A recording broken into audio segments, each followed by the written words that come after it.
Hello, and welcome to the final Writer Speak event of this academic year, in which we have the great privilege of welcoming Rachel Cohen in conversation with Claire Messud. My name is Duncan White, and I convene this series for the Mahindra Humanities Centre, a series that was founded by Claire back in 2016. We just worked out between us. And it was founded as a means of bringing outstanding writers to campus and fostering literary conversation. How fitting then that we can welcome Rachel Cohen tonight, an outstanding writer whose elegant and insightful books are possessed of a remarkable generosity, one that sends us back to the work of writers and artists we thought we knew, seeing them with fresh eyes. Her first book, A Chance Meeting, Intertwined Lives of American Writers and Artists, was published in 2004, and on its 20th anniversary is being reissued in a handsome edition by the New York Review of Books. Yeah. Thank you. A Chance Meeting, which won the Penn Gerard Fund Award, is an astonishing tapestry of American artistic and intellectual life, from the Civil War to the Civil Rights era, a series of 36 chapters that weaves together the lives of 30 figures from the world of literature, photography, art, cinema, and politics. Rachel's second book, Bernard Berenson, A Life in the Picture Trade, was published in 2013, considers the life of the great art connoisseur and his journey from impoverished immigrant to cultural doyen of the Gilded Age. Her most recent book is Austen Years, a memoir in 5 novels, a profound and moving meditation on art, life, grief, and parenting, mediated through her brilliant readings of the novels of Jane Austen. Rachel is the recipient of numerous fellowships, including the Guggenheim and the New York Foundation for the Arts, and her essays have been published in The New Yorker, The Guardian, the London Review of Books, the New York Times, and The Nation, among many other publications. Rachel is Professor of Practice in the Arts in the Creative Writing Program at the University of Chicago. In conversation with Rachel this evening is the wonderful Claire Messud. Claire is the author of 6 books of fiction, including The Emperor's Children, The Women Upstairs, and The Burning Girl. Her most recently published book is Kant's Little Prussian Head and Other Reasons Why I Write. Subtitled An Autobiography Through Essays, it is a work that resonates in fascinating ways with Rachel's Austen years. Her latest novel, This Strange Eventful History, is coming out in May and is one of the most anticipated books of the year, a multi-generational saga that draws on Claire's own family history. Get your orders in. Claire is the recipient of Guggenheim and Radcliffe Fellowships and the Strauss Living Award from the American Academy of Arts and Letters, and she's the Joseph Y. Bay and Janice Lee Senior Lecturer of Fiction in the English Department here at Harvard. I also want to take a moment to thank the incredible team at the Mahindra Centre for all the work that they do in helping put these events on, especially Mary McKinnon, who may or may not be in this room.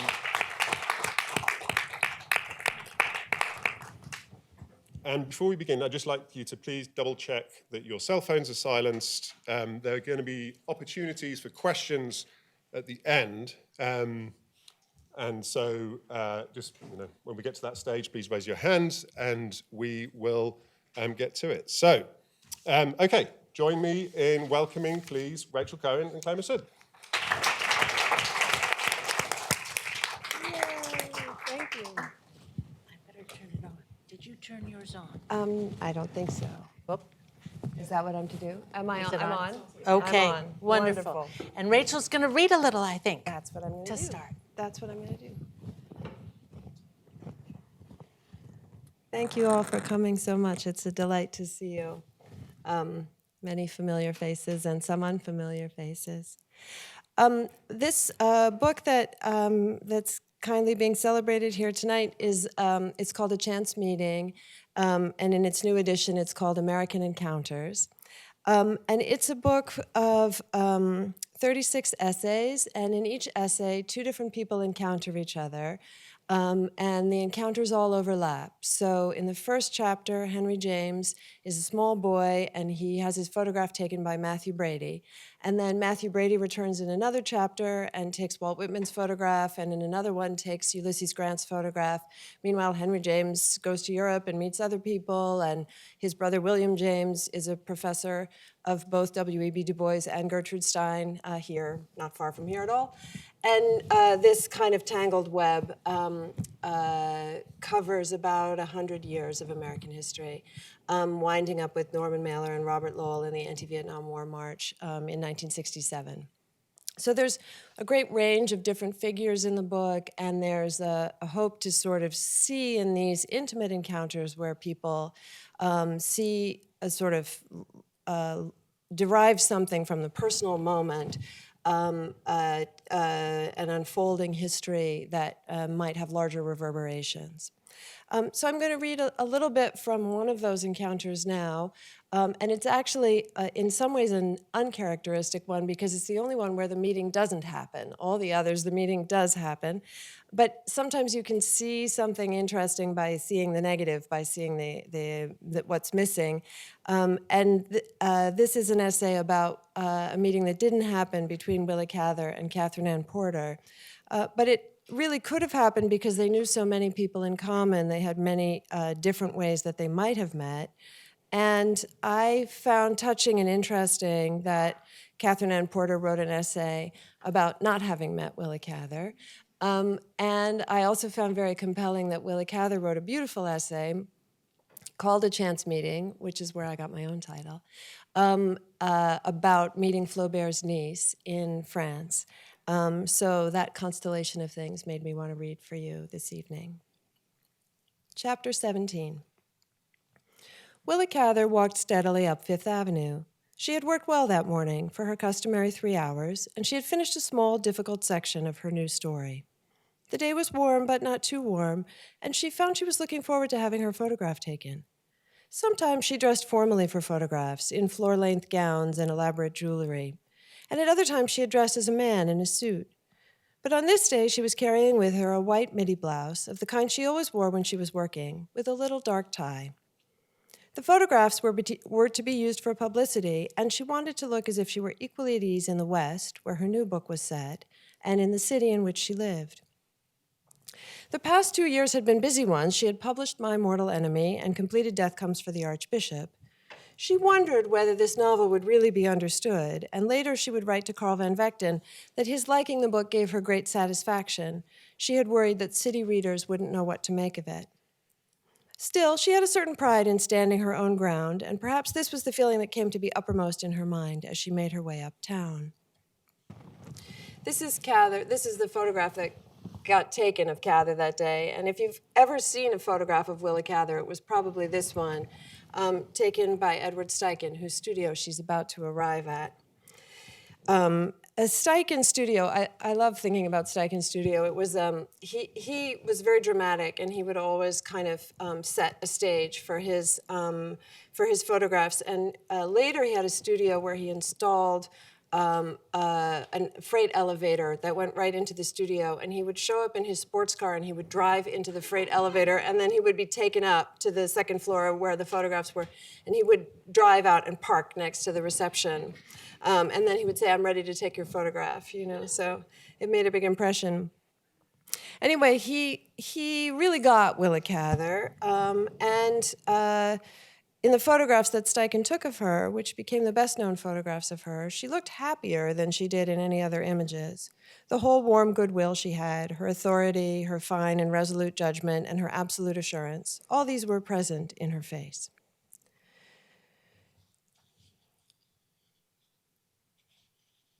Now, sorry. When Catherine Ann Porter came to write an essay about Willa Cather, it was 1952, and it was 5 years after Willa Cather had died. Porter set out on her desk a few of Cather's books and a print of the Steichen photograph, and she wrote a splendid, if largely inaccurate, memorial essay about its subject.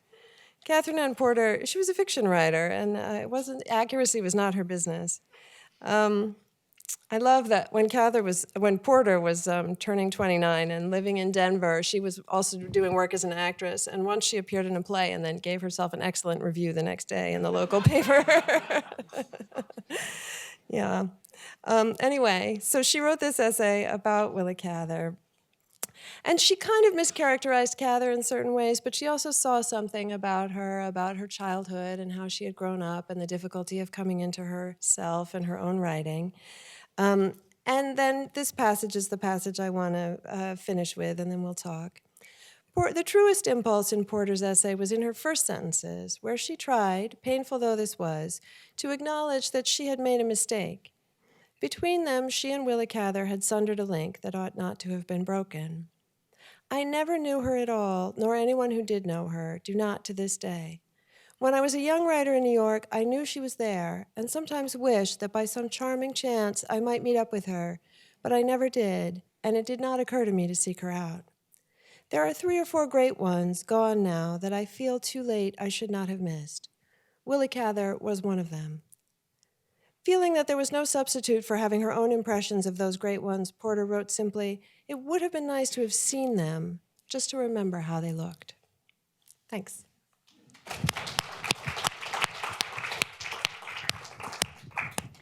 Thank you, Rachel, so much. And thank you for this wonderful book, which has, I'm sure for a number of people in this audience, and certainly for me, kept me company for 20 years. And I can't, it's not as though I've read it every year, but I've reread little bits here and there, and have recommended it to people.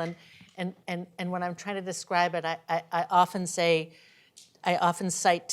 W.E.B. Du Bois and William James getting on a streetcar to go meet Helen Keller, because we're like, I don't really get that. I'm like, this really happened, but Rachel will bring it to life for us. Yeah.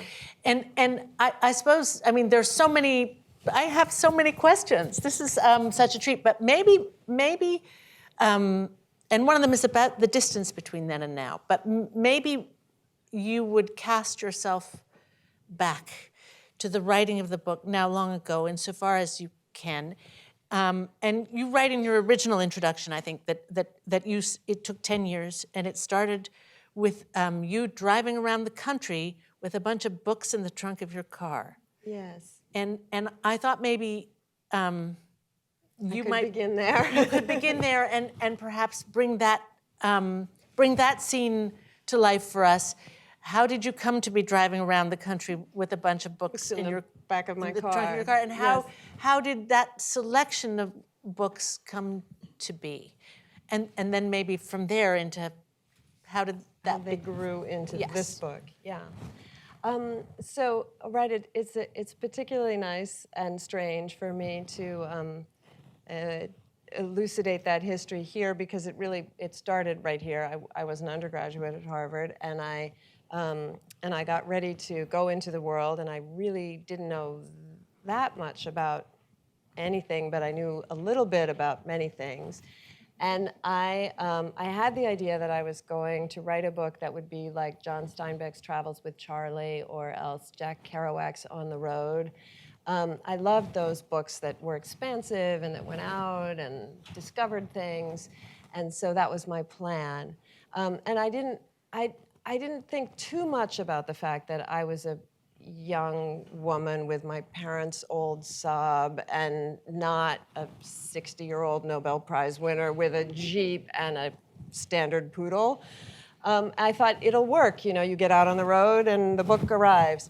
And so I went, and it was very interesting, and a book did arrive, but it took a really long time for it to come.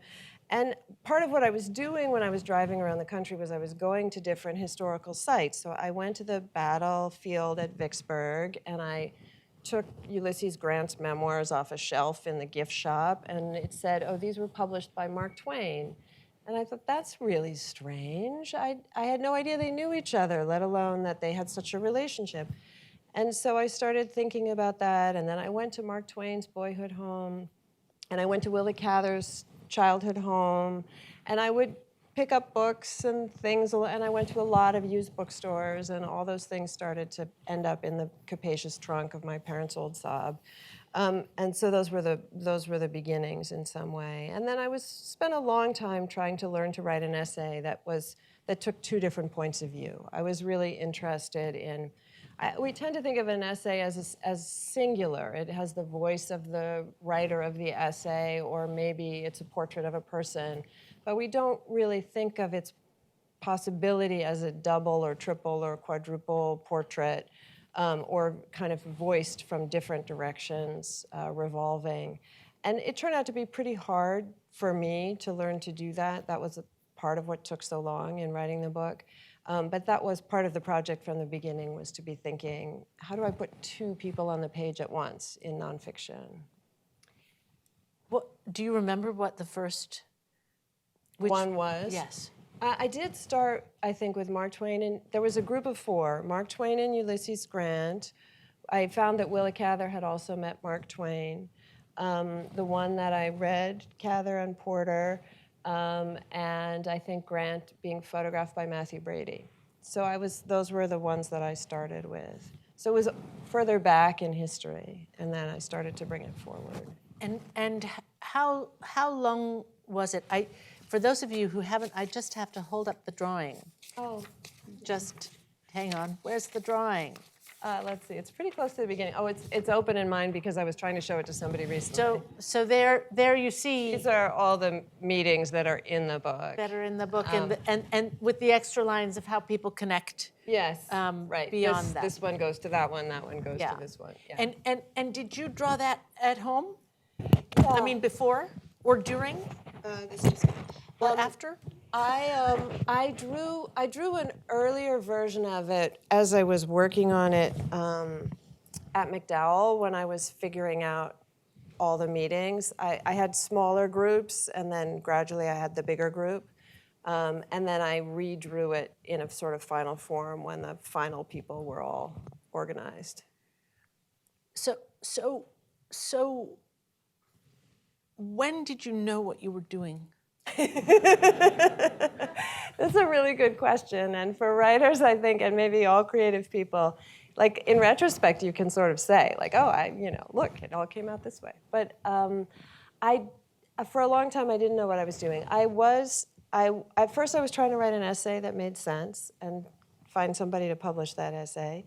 Then I was trying to write a book, but the first time that I wrote this book, I wrote it in a circle, like La Ronde. It started with Henry James, it went forward to James Baldwin, and then it went back to Henry James. And that version of the book did not work. It was too tight, a circle. It forced me to go forward in history and then backward in history, which is a bit weird and just didn't work. And it didn't have the right distribution of figures. Like W.E.B. Du Bois wasn't in it, and James Baldwin needed W.E.B. Du Bois as an antecedent, and Henry James was by himself, but without William James and everything that William James led to, that also didn't work. So it needed to be reconstructed. So then it was actually, I had probably been working on the book for like 6 years before it took the form that it's in now. Yeah. And how were there people who you've mentioned there were people who weren't initially in it, who came into the circle, as it were. Were there people? Is this not working? Yeah. Were there people who fell out of the circle? People who initially you thought you would include, and then didn't. Yes, there were. Can you hear me? Great. There were. One person who I wanted to have in the book was Henry Adams. I really love Henry Adams, and I thought that his the education of Henry Adams was so great, and surely I could use that, and I just could not write Henry Adams. Like, I tried all these different ways. He did not want to be in my book. He really didn't. He was like not interested, which is very reasonable, and I've... No, it's not.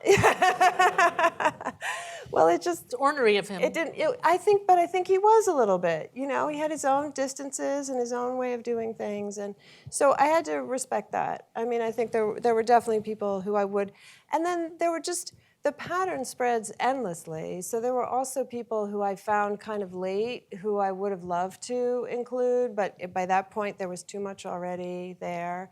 And even now, like, I've moved to Chicago and I have my own other set of references there, and I would love to write about Gwendolyn Brooks, and I could have gotten her in here, but it was too late by the time I I thought of that. The book was done. So. Maybe she'll get another book. Yeah.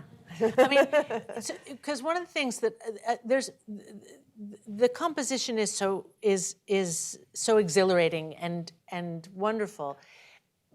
I was interested that there are these people who, to our contemporary, in our contemporary culture, are less obvious. Yeah. And yet who act as connectors. William Dean Howells is one of those people. Carl Van Vechten, Yeah. very much another. And you know, I'm in college. I sort of fell in love with Jane Bowles and the work of Jane Bowles, and much about Carl Van Vechten in the letters and so on. They were, and I'm like, who the heck is Carl Van Vechten? What the heck did he do? Yeah. Because I couldn't really figure out what he did. But thanks to you with this book, I sort of figured out some of the things that Carl Van Vechten did. But did you come across him, or were you already aware of him? I came across him because Emily Bernard did a wonderful edition of the Letters of Langston Hughes and Carl Van Vechten that came out around the time I started researching this book. And the letters are so alive. I love reading people's letters, and when you get a double correspondence like that, you really get a double portrait, you know. So it was clear from those how significant he was. And there's also a wonderful edition of his letters with Gertrude Stein. So it was possible to really see. And I think that period of modernity, abstraction, experimentation in the 20s, it gets very divided. There are people who look at Stein with Joyce and Woolf, and then there are people who look at Langston Hughes and Zora Neale Hurston, as if that's not all one generation of people. And so somebody like Carl Van Vechten really lets you feel that it's all happening and everybody's aware of everybody else, and it's all sort of mutually influential in a way that the other kinds of literary studies sometimes don't let you see. So yeah, there's one of the chapters in which he's in Chicago initially, I think, to see Yes. Gertrude and Alice, who are Yes. traveling, but also is spending time with Zora Neale Hurston. Yeah. And so I had never thought of Gertrude Stein and Zora Neale Hurston sort of on the same page like that. on the same page like that, and it's very exciting. I think I also want to ask you. There are several themes. I don't know if "theme's" the right word. They're bigger than themes. Photography, America, Americanness, what it means to be an American artist, what it means to be American. Photography is an art form related to that. But I was coming in the jumble of my head. Is Buford Delaney the only painter? Yes. And so and is John Cage the only Composer. Yes. So how did you let them in the club? Yeah. Well, that's a nice thing when it's your clubhouse. You get to say, oh, these people, I love these people. Let's have them all together at the party. I think I didn't want to be too regimented or fastidious about, only this but not that. So there were people who were important for the group for different reasons. Subsequently, I've written a lot about painting. I love painting, and that's one of the main things that I do now. But at the time, I didn't really know Buford Delaney's work. I had not had the opportunity to see very much of it. I'm looking at the cover because this is a Buford Delaney on the cover. And what a wonderful painter. I mean, now some of my most kind of precious art experiences have been with those paintings. But at the time, there weren't that many out on display. I couldn't really see them.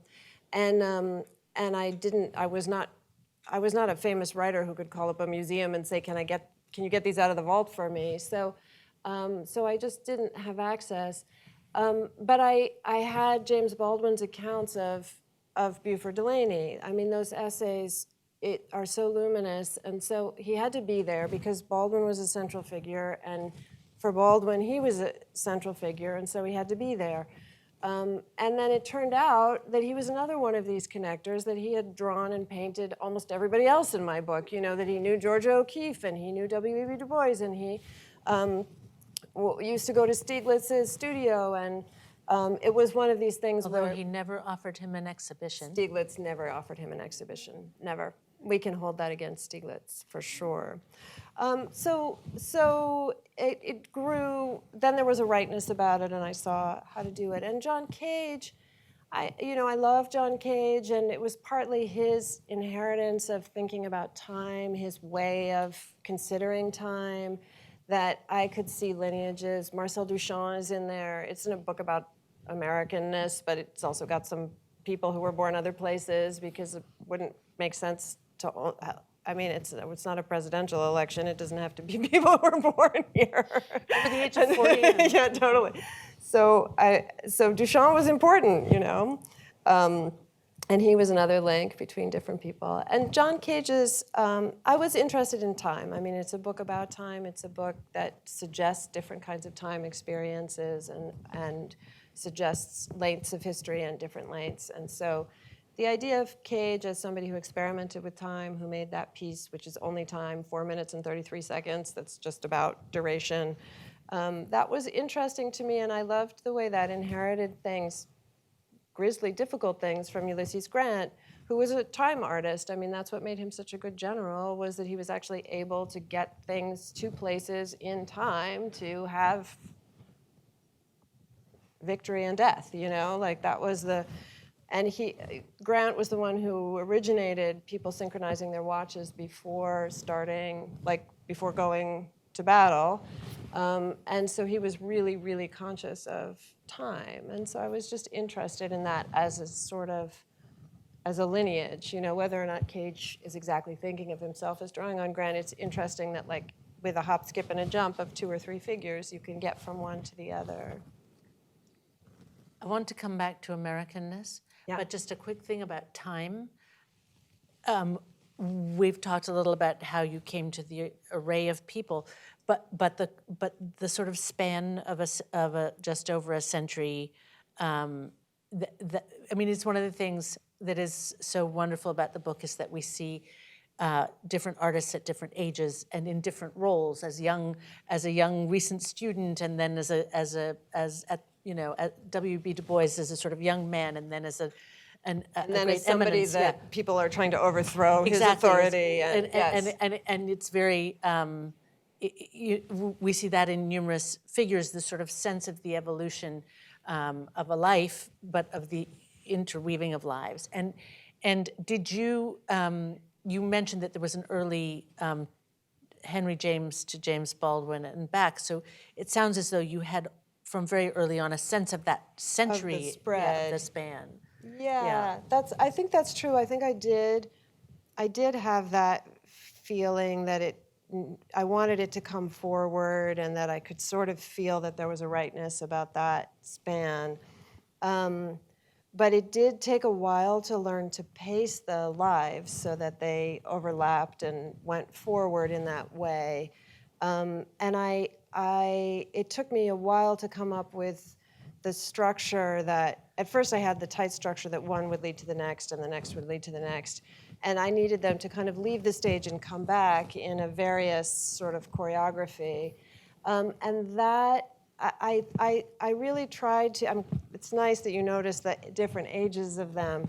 I wanted that to happen, but it was also, it was a little hard to figure out which pieces of information to put where, because you have 2 or 3 chapters about each person. Like, I didn't want to age them too fast. Like, Henry James is a little boy. I can't have him die in that chapter. He's got to die later. So there has to. So I couldn't contain all the information in any one place, and figuring out the distribution was interesting. But I wanted the book itself to have a little bit of an age that was progressing, even while the characters were coming in and out.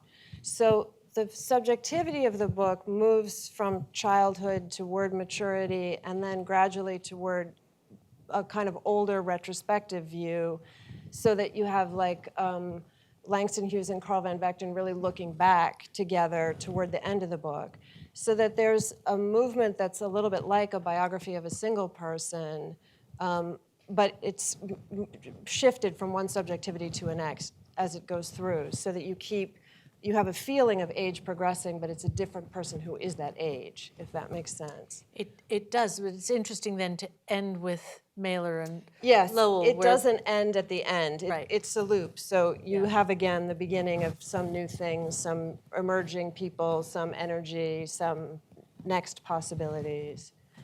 I imagine that I haven't finished it. This book is so beautiful, Claire's new novel. It is amazing, and I'm so excited to rereading it. We've talked about it before.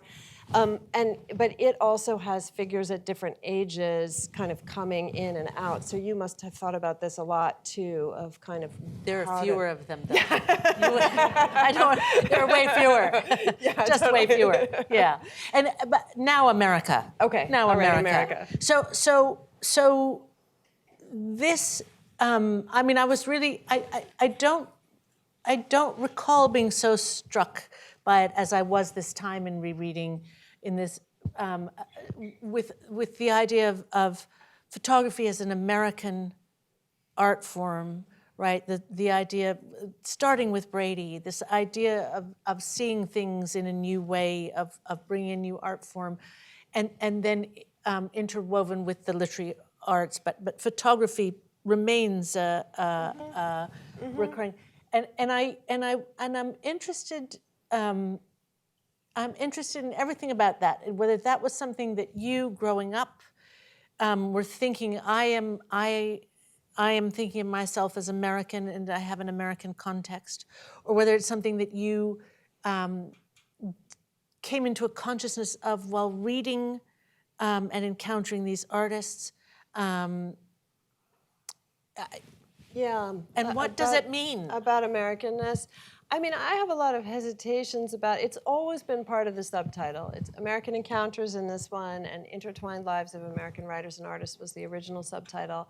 And it always made me a little uneasy. Like, it is a book where the people in it had a lot of questions about what it might mean to be an American, whether they were American. Many of them felt like they couldn't really write while they were here. It was only when they left that they could work. Henry James and Baldwin. Henry both. James and James Baldwin both had to get out of Dodge. I mean, so it really, it's a question. And then many of the people in the book were not born here. Marcel Duchamp, Charlie Chaplin, and then, and many of them were really forced into exile. Chaplin and Du Bois both had to leave. So, there's a lot of uncertainty about Americanness, I think, in the book, and I think it probably raises more questions than it really offers answers. But I guess I was interested in the way that so many of these writers were trying to define themselves, or artists, or they were trying to assert their place in a world of culture, and they were trying to figure out whether they had something to offer.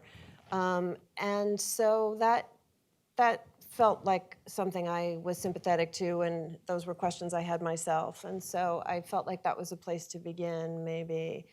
And it did interest me that, that photography, I mean, much of photography, of the technology of photography, was not developed in the United States. It was developed in France and other places. So there are many other places that also have a claim to photography as their form. But it was interesting that was a form which was new enough that people in the United States could say to themselves, this is a place where we start at the same time that everybody else. Like we don't have 500 years of painting or sculpture or the other things, but we have we can take photographs. And that was at these different World's Fairs and different places. It seemed that Americans were prodigious and ready to be photographers. So I found that interesting. And there's something about, I mean, the photograph itself was interesting to me as a way of thinking both about, like, it always creates an encounter. There's a photographer and a person photographed if it's a portrait, and so there's always two people in that room, and there's always one that you see and one that you don't, and that in the evidence that's left. So I found that suggestive for my own imagination. And my chapters are a little bit like photographs, I think. They are kind of small, encapsulated, and and they try to suggest a lot about the background swiftly. So in that way, photography was interesting to me. Yeah. In the afterword, which I believe is new, right? Yes. You mention, in fact, meeting in person or being in contact with several of the people in the book, none of whom is living now. Yes, that's right. But one of them is one of your photographers. Yes. And that seems, his interest seemed, and his concerns, because he was welcoming you to use some of the photos, but seemed to have concerns about Yes, how they were framed. framing and I wonder if you want to tell us A little you bit could about tell that. us about all the people. There are only 3, but, Yeah. but let's maybe we could start with him. Yeah, for sure. So I met Richard Avedon because I had another friend who knew him, who graciously took me to his studio, and he was very, very kind to me, which was a boon. And he liked the idea of the book. Somebody asked me if it was harder to portray somebody in the book who I had actually met. If that was a good question, because it's easier. I mean, Henry James. I'm not going to hurt Henry James, no matter how I do it. It's going to be fine. He's good. He's got this. Dead. Yes, and he's got Colm Toibin and all. He's got many people making many Henry Jameses, and so. But if it's somebody who you've actually met, there's a different obligation. And I think it helped me that Richard Avedon was a self-mythologizer already. He was a person who made himself. And he took a lot of photographs of himself and staged himself. And he was quite comfortable. I mean, I don't think he minded at all. So, and I think he found it kind of funny to be made into a character in a book. I think that was sort of charming to him. So, and he liked it. He liked the style of it. So that. Did you give him the manuscript to I read? did, And yeah. did he have approval over his sections as well? More or less, yeah. And then I interviewed him even after I had already sold the book, but I was revising it, and I interviewed him, I would also talk to him on the phone now and again, and then I would get information that would be really helpful. So those chapters kept shifting as I learned more things. It's nowhere else recorded that he loved Matthew Brady's photographs and that the Civil War was really important to him, and that when he was a young person, he basically kind of tricked his dad into letting him go to Washington, D.C. on his own so that he could go to all these kind of museums and memorials. And that just wasn't something anybody had ever asked him about. But when I asked him about Matthew Brady, he was like, oh, yes. And then there was all of this. So that was exhilarating and nice to have that in the book. But yeah, I think one of the things I learned most from him, there were 2 things. One was he showed me contact sheets so that I could see all the images he hadn't chosen. And that was really interesting because the photographs are so different from any individual session, and you see how many different things were tried before the one was chosen and what a particular story that one tells.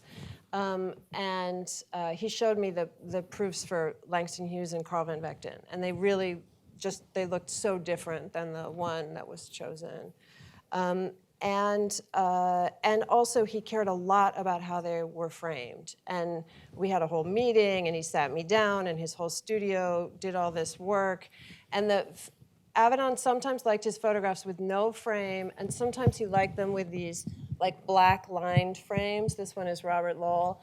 And it's not that that's part of the negative. He would design a frame that looked like that, like little thin strips of black, and then he would lay that down over the photograph so that it would be framed in that way. So it was like this art installation on the page.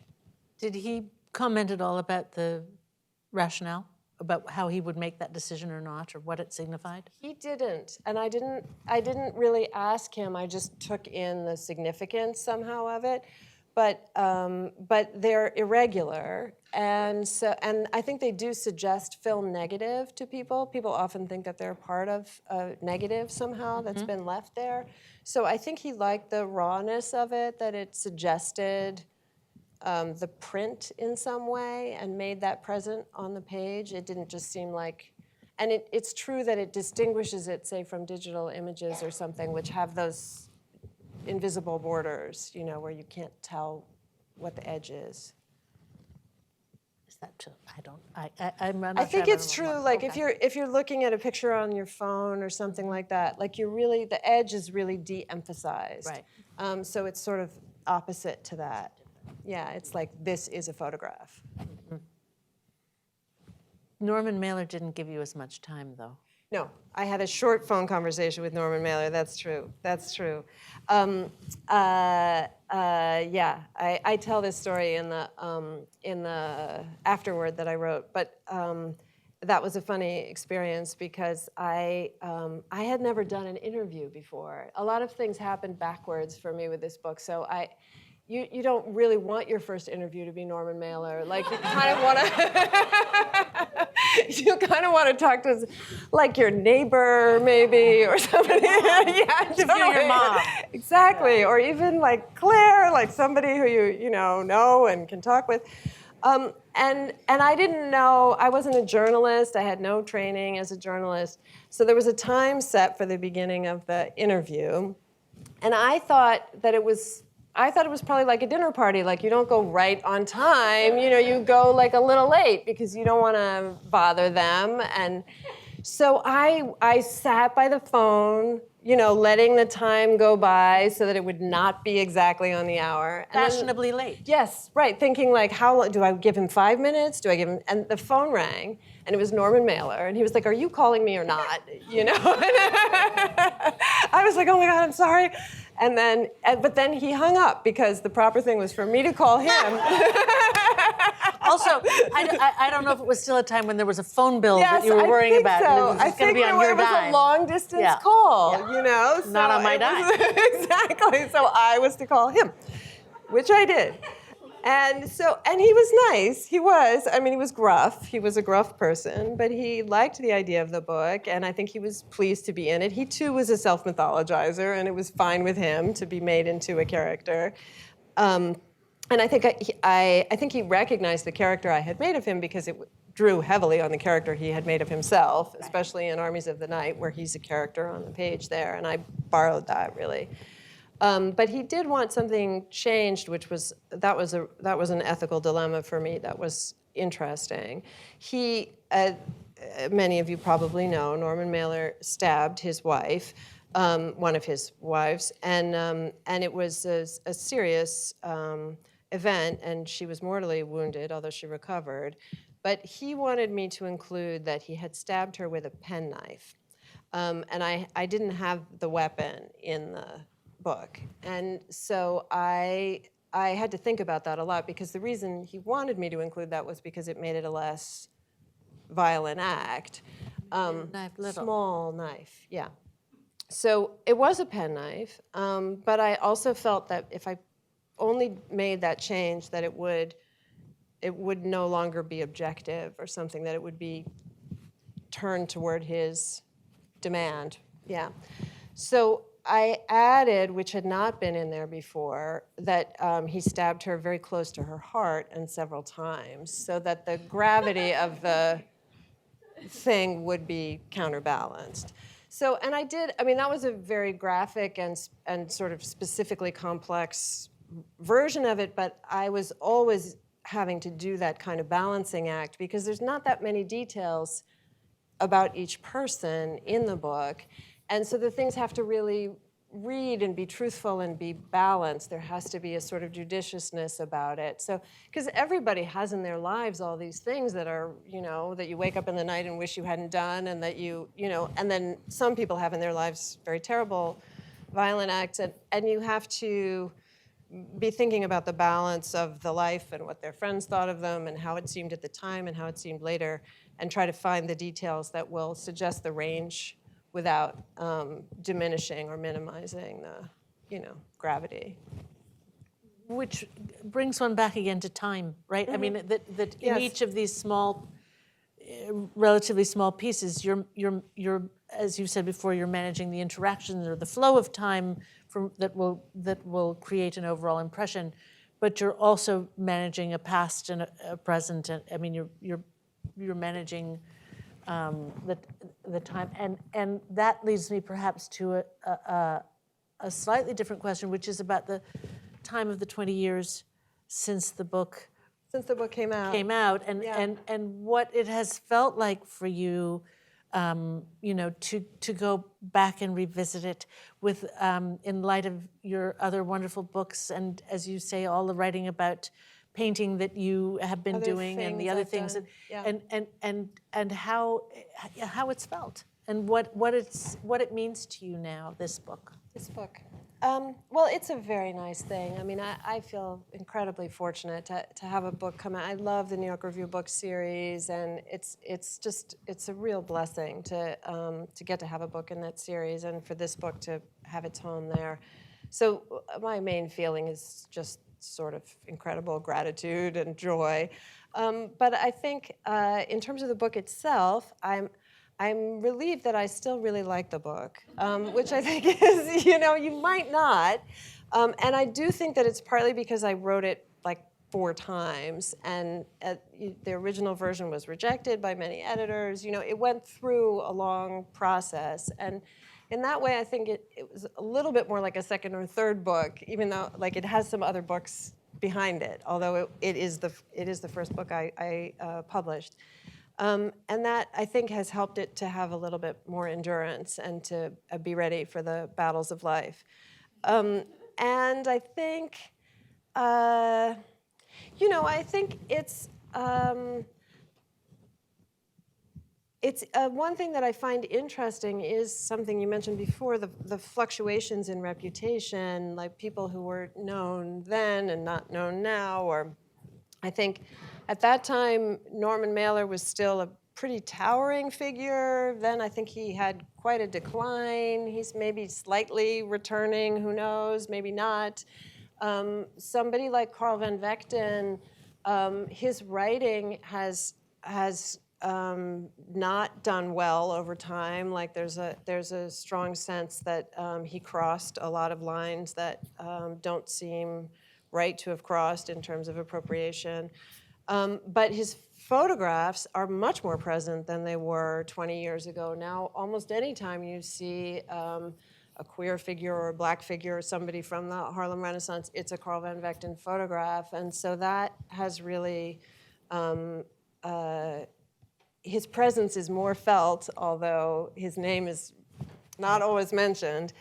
Or someone like Buford Delaney, who's really come into his own, and there are now beautiful exhibitions all the time, and he's a kind of central figure. Museums put his paintings out with pride. So that has all been really interesting to watch happening. William Dean Howells, who you mentioned, was already pretty forgotten and is now really, nobody's heard of him, and nobody reads those novels, which are really very nice novels. You made me want to. Yeah, some of them are really, really good. And he was neither Mark Twain nor Henry James, but he was both of their best friend, and that must be worth something. I mean, and you see it in the novels. Like he's a delicate realist in a way that neither of them were, but those books have a nice movement to them, and they have real people leading difficult lives, and yeah, they're good novels. Sarah Orne Jewett, I wish somebody would really pay a lot of attention to Sarah Orne Jewett. I love her work, and I'm just waiting for the big Jewett renaissance, but it hasn't happened yet. Next book? No. One of the things that I mean, when the book feels so contemporary and not, I mean, even more contemporary in a way maybe than it did. Yeah. 20 years ago. I mean, so I was struck by there are themes that flow throughout about race, about art and politics, about fact and fiction. I mean, in its very nature, fact and fiction. Things that in this sense, when I read it, it feels as though you might have written it yesterday. That's nice. And I don't know if that's something that you feel when you come back to it, or whether it feels farther away in that sense to you, because it's a work of a different moment in your life. Yeah, I do think it was it was speculative or something. It was looking ahead, and I was trying to be sensitive to things that I thought were important politically. So I hope that it's aged fairly well in that way, and I think. I do think that part of why it holds its freshness is that I didn't really include any scholarly material. Sorry, I love scholarly material. I live on scholarly material, and I use it all the time. But if I had written about what people had to say about Zora Neale Hurston 25 years ago, that would have dated. Like, there's been so much wonderful scholarship on her since then. And now we have such a rich picture of interpretation that we didn't have. Like, it was just barely beginning. Like, I had trouble finding out what Zora Neale Hurston read. Like, it was not, nobody would tell me. Like, it wasn't in any of the studies that had been done to that point. That wouldn't be a problem anymore. Now there's a lot. But because what I instead focused on was the way that the figures knew one another and what those relationships felt like to them, that remains fresh. Like, that's still perennial, that's still alive. It was based in their letters then, and if I did it again now, it would still be based in their letters. So, so I think that I was, in a way, saved by where I put my focus in terms of how it could age. Yeah. Which leads me to one last question, and then we'll open it up For other people, for other people's questions, which is about the fact that you are that rare thing, an intellectual and I hesitate to use the word scholarly writer because you're emphatically not an academic writer. Yeah. So you are a writer, even though you teach in the academy, you are outside the academy as a writer. And I'm wondering, that's that density of knowledge and erudition, combined with the sort of the word is missing for me, bringing aliveness. That's not a word, but you know what I'm saying. The bringing aliveness of fiction, as it were, the animation. That combination is rare. And very wonderful, but I guess just quickly I wanted to ask you about how that feels for you, whether that feels free or sometimes lonely, you know, to be sort of adjacent, but in some ways outside of an analytic scholarship, you know. Loving an archive, but I mean, it's sort of like Simone Weil and Catholicism. Like, I'm right next to it, but I'm not going to commit. I'm not going to commit. Oh, she had such a hard time.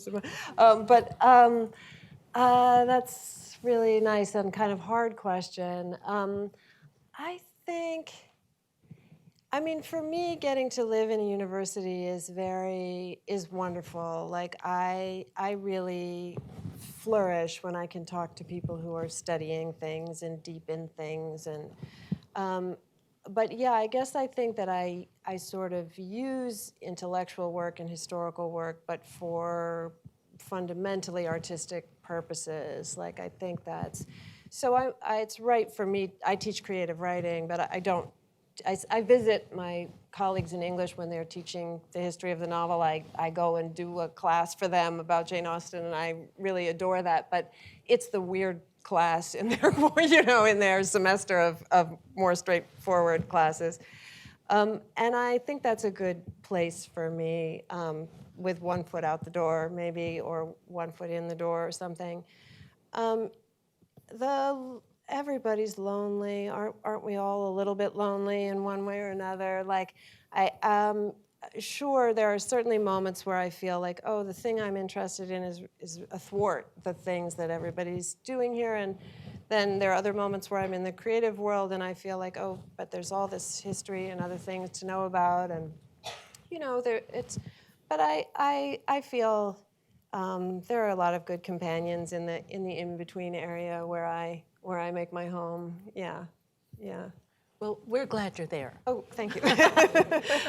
So maybe, I'm sure that many have people in the questions. audience have questions. I'm not sure if there's a, Mary, is there a mic? There's a mic. There is a Thank you. mic. Hello. There is a mic. So who, Yes. would you like to choose Do people? we have hands? Would you like me to do?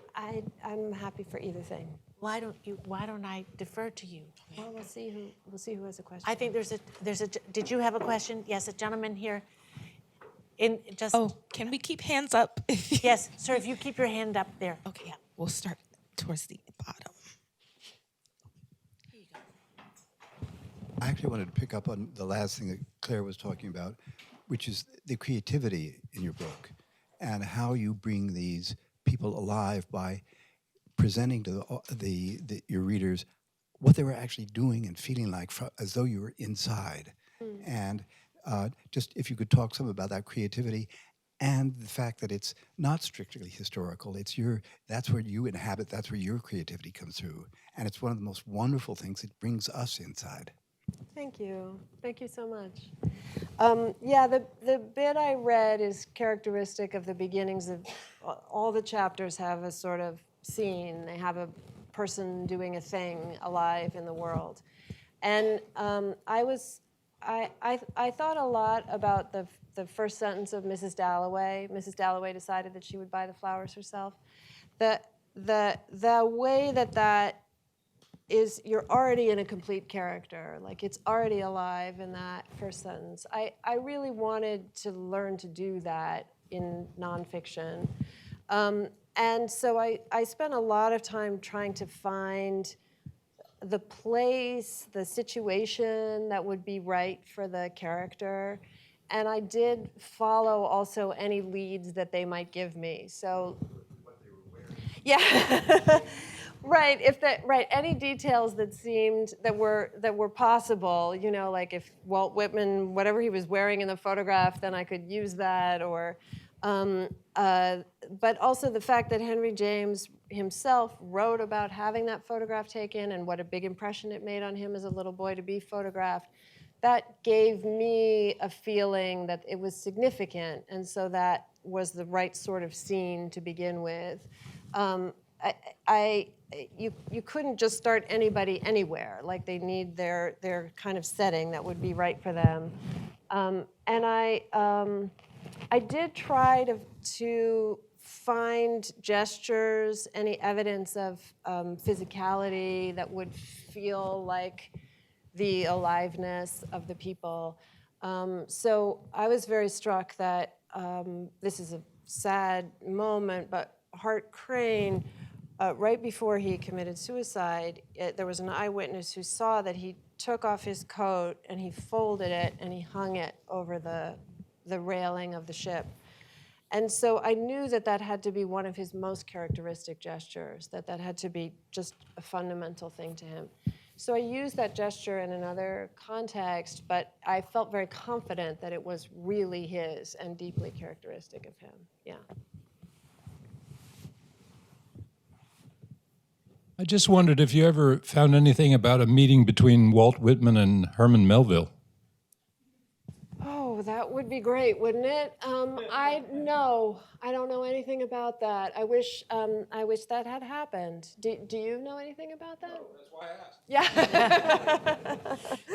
No, Melville was somebody who I thought about writing about, and also couldn't quite find the way. I mean, it would have had to be Melville and Hawthorne. I would have had to go into that whole area, and I decided not to go over there. But I love reading Melville. Yeah. There was one here. Yeah. Go ahead. Hi, thank you so much. My name is Joshua, and I'm a senior at the college, and I'm taking a class with James Wood on the essay. And now for our final project, we have to write a creative essay ourselves. And I'm trying to write a profile of my friend. And something we've discussed in class, and I'm thinking about now as I try and write this essay, is the kinds of details that and how much we should explain them or explore them. So Professor Wood talks about an accidental detail as one end of the spectrum of it just happened. The sky just happened to be blue that day.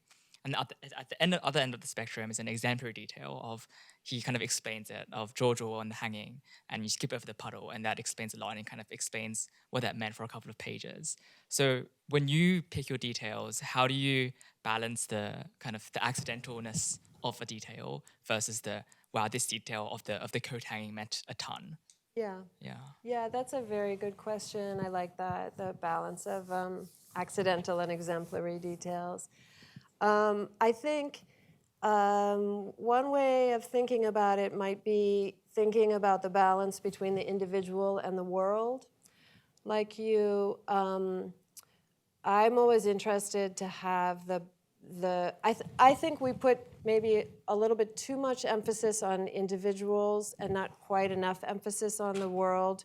We tend to isolate biographical subjects and think that a certain individual had like all the power to make all the decisions and do all the things. And we sort of hold them responsible in a kind of isolated and Freudian kind of way for their lives. Meanwhile, sort of forgetting our marks and like not thinking like the big world was acting on them all the time. So I guess one thing to say would be that exemplary details to me seem like they might go with the individual. Like you're talking about your friend, you're going to pick something about them that seems representative and characteristic. But accidental details, those are the world. Like that's all the weather and the problems of the economy and the other things that are acting on people. And so it's partly that's what you're trying to balance, maybe, is the larger context and the more individual context. And I think the large context, you could think of it as accidental, but I would still be wanting to choose things that seem to have particular bearing on the struggles of that person. So that if it's raining that day, that it matters for that person's life, even if it's an accident that happens to that person, it still has a bearing on there. Yeah. Mm-hmm.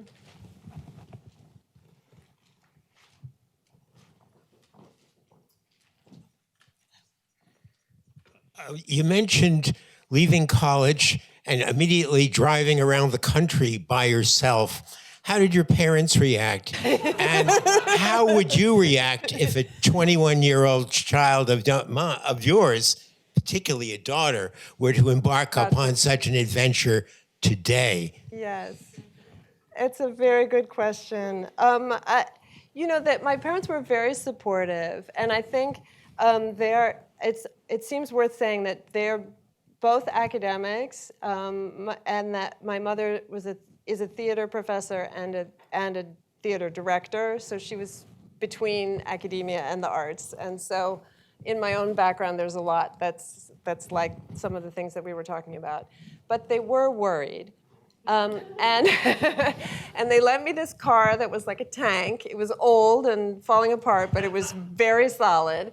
And my mother gave me a cell phone, an early cell phone, because this was 94, and it was this big. It was like this, and it sat in this kind of shelf in the car, and it was like it weighed a lot, and I never really used it, but that was one way to be, And I found, it was a little bit risky in certain ways, and I was also doing some work.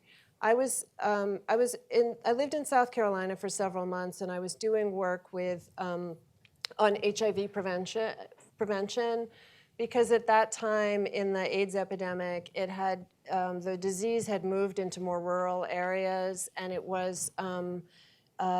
South Carolina was suffering particularly, and so I was working in HIV clinics in South Carolina, and so I was doing a lot of other stuff that wasn't that related to this, but which was giving me an interesting point of view on the country and what was happening in the country. And I did learn sort of how to manage myself in rural situations that were not my familiar habitat.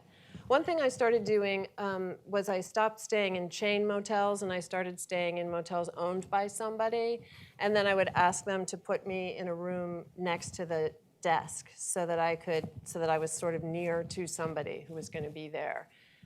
So it's not that safety was no consideration, it was. But I learned some techniques, I think, for that, yeah. I have a question. Also, kind of first related to the in-betweenness between the creative writing side and the academic side, like both art and academics. Sometimes I feel like the academic training would take away a lot of the creativity, and how do you manage to still keep that inspiration, imagination alive? And then the second question is, would you have any advice for young women scholars going onto this path? Because I feel like being a woman writer or academics, it's have its own challenges on the way. Thank you. Those are very nice questions. Yes, both things are challenging. Yeah, I think when I was an undergraduate here, I took a class in the first semester of my first year. It was the XPOS class. Do they still require that you take XPOS here? So it was XPOS 17, which was called the essay. And the professor was a wonderful person called Gordon Harvey, who I think has maybe retired now. But he said something which it stayed with me so much that I wrote about it subsequently. But at the time, I didn't really notice it. But we were reading an essay by Virginia Woolf, and he said, "That is a beautiful sentence." And I so appreciated that. It was a beautiful sentence, and he explained why it was beautiful. And he was right. He was able to say why it was beautiful. And then for years, with all respect to Harvard, nobody else said that. For years, nobody said, "That's a beautiful sentence." Like, I was in all these classes reading all this material, but there was no feeling of that joy for the making of it. And I do think it's a hard thing to sustain, and it's even something that many scholars feel, but don't always feel that it's the thing that they ought to be doing in their class, to be saying, "Look at this beautiful sentence." And certainly my friends and colleagues who are art historians now are not sure it's right for them to say, "Look at that red, is that not gorgeous?" Like you sort of, that's the artist who gets to do that, which is part of why it's nice to have one foot out the door, to kind of get to say it's beautiful. So I think it's hard to feel that beauty is justified, that you're allowed to just love things that are beautiful, that there are a lot of difficulties in the world, and a lot of ugliness and a lot of horror. And so it's hard to think what the purpose of being an artist is. Is it doing anything good? Are you putting something into the world that feels meaningful and necessary? And so I think it does take a certain kind of courage, and I think it helps a lot to have a few friends. And it's not that easy to have a few friends, but it does help, and it helped me, because that is an intimate place where you can kind of relish things and enjoy things and not necessarily have to justify them. And I think a similar thing helps for being a woman scholar. I think having compatriots is really, really necessary, and kind of leaning on those people and being good to them and drawing on them. I still really flourish for that reason. I'm sort of here because of a network of people like that who have really supported me and who I try to support, both artistically and in terms of kind of being a woman and working. Yeah. I'm about a third of the way through the book and really loving it. Thank you. It's been wonderful to read. I'm curious in terms of your whole project of trying to get into these people's lives, minds, being, which sorts of materials, if you could, or maybe you can't generalize, have been most helpful for you in terms of doing that, whether it was, their fiction, you've talked a lot about letters, whether it was biographies you've read by them, with William James, his textbooks and scholarly works, or whether it's just kind of more incidental or accidental things, or did it depend really on the person, or what kind of got you into different people in different ways? And one other question, which one did you have the most fun writing? Ooh, that's a good question, but there were a lot of them that I really loved. There's so many people in this book that I love. But I liked I really liked writing about Joseph Cornell, actually. He's wonderful, and somehow I felt like I was in tune or something with him. Maybe because he's a crazy collector in a way that I obviously am too. But yeah, he was somebody who was very vivid to me. I loved writing about him. I think in terms of your other question about how you find the keys to people, it was a combination of different things. Like sometimes I would read something that somebody else had written about the person, and I would feel like, oh, that's really them. Sometimes I would read a letter or a diary entry or something by the person, and I'd feel that's really them. But usually it was a pattern more than a single thing. Like it was usually because I saw several references that seemed to get to the same thing, or because I saw multiple people refer to the same quality of character, that I would think, okay, this really is characteristic and not just interesting or decorative or whatever, but meaningful. And I kind of just kept looking until I felt that I was coming upon such a thing. So yeah, like William James, I felt I understood a lot about his personality from reading Henry James and seeing how difficult William James was for Henry James, and seeing Henry James writing to Alice James and feeling the shadow of William in the background. So I came to William James thinking, this brother, he's such a weight on all of us, you know. But then I felt like I had to do him justice, so I really then had to read all his work. And then reading his work, I thought, oh, this is one of those people who's just really a pain to have in your own family, but who's like brilliantly wonderful for everybody else, like who's like really, you know, generative and smart and open to everything and able to kind of tell what's interesting in the world. And it's kind of like, you know, meeting Freud and doing experiments with vision and making Gertrude Stein think she can do whatever she wants with language. So it would be hard to have him as a brother, but that wasn't the right way to see him. So, but then I could see him as a brother from Henry James, but then I also, in his own chapters, tried to see him, you know, as other people saw him. So different sources mattered for different angles of vision. Hi. Hi. So I wanted maybe to come back on the Mailer story, thinking 20 years after your ethical dilemma, how do you think about it? And I think a bit related is you were talking at the beginning of having two persona that have differing point of views.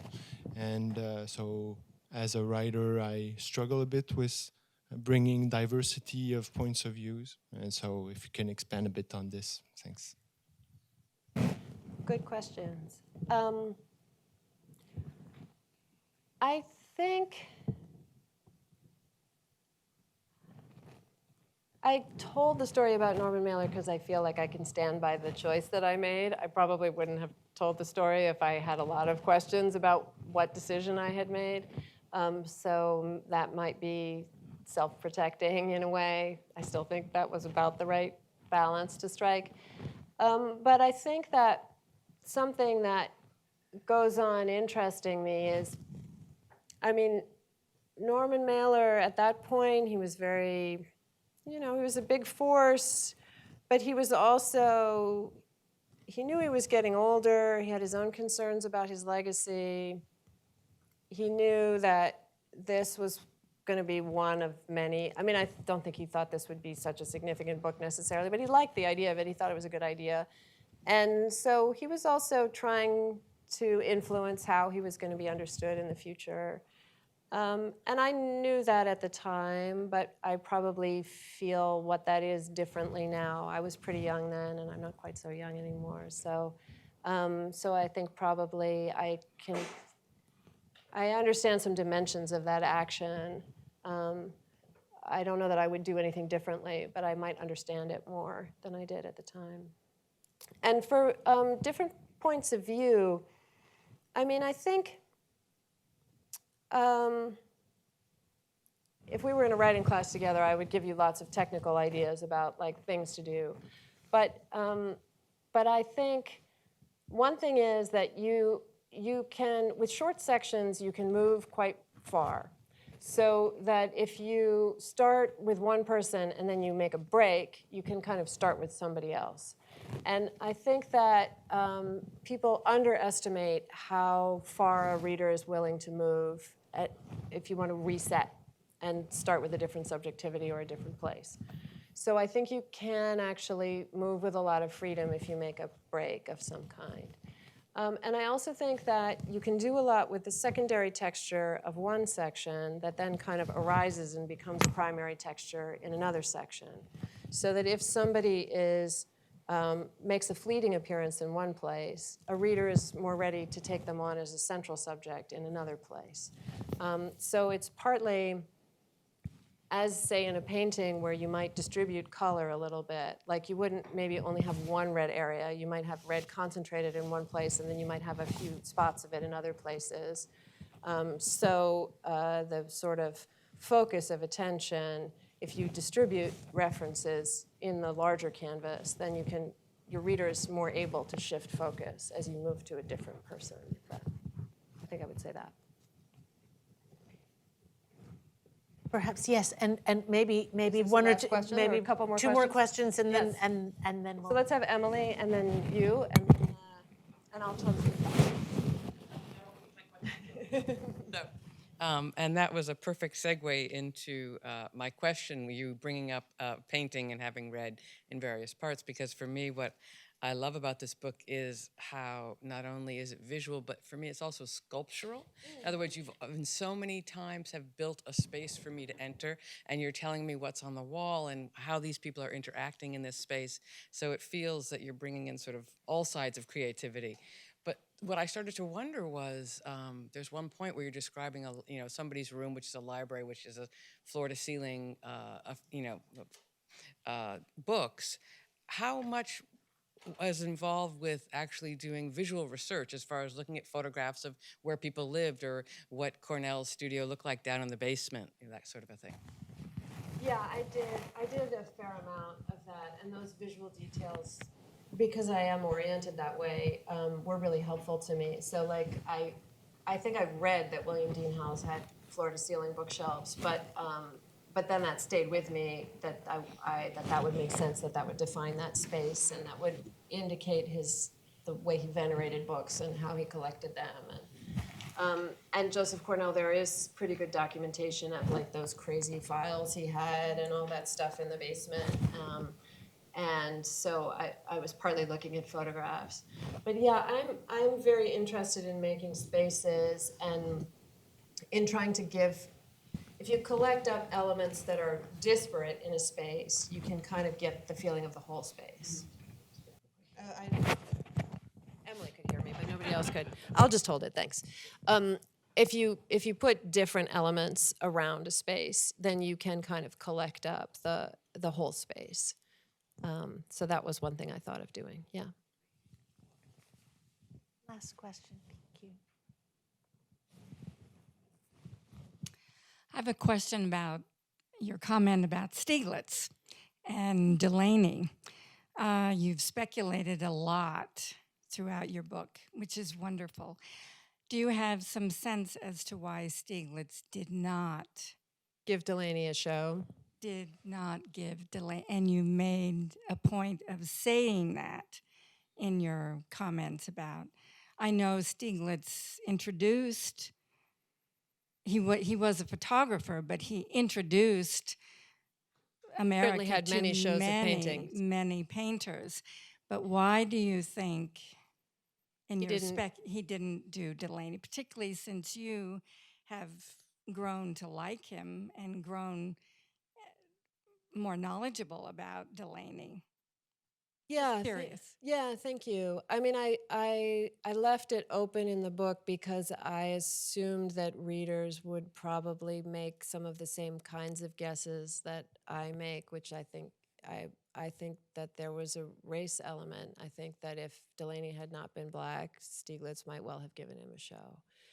But I didn't have definitive evidence of that, so I didn't go that far in my speculation in the book. But I thought by saying Stieglitz never gave him a show, that probably most people would be able to imagine that was a cause. I don't know for sure, but I also think, I mean, Stieglitz was a person who he had great willingness to go for something that was adventurous, but he also often required some guidance from somebody else. Like Steichen helped him a lot to see what was interesting in new European painting. And I don't know that there was anybody around him who was like, Delaney is somebody you've got to show. I think that probably would have made a difference. And the fact that there was no such person is probably also an indication of what race relations were like at that time. And I think Delaney was if you went and you saw his work in his own studio, then I think you might get a sense of how profound it was. But I don't know that many people, I don't know how often Stieglitz actually went there or if Stieglitz went to his studio. And it wasn't that you could see a lot of his work in circulation a lot of the rest of the time. And Delaney did the wonderful paintings like the cityscape that's on the cover here while he was still in New York. But his amazing period of abstraction was after he left and went to Paris in the 50s. So there's also a whole era of his work that Stieglitz never saw. But yeah, those are my thoughts. Yeah. Thank you, Rachel, so much. Thank you, everyone, for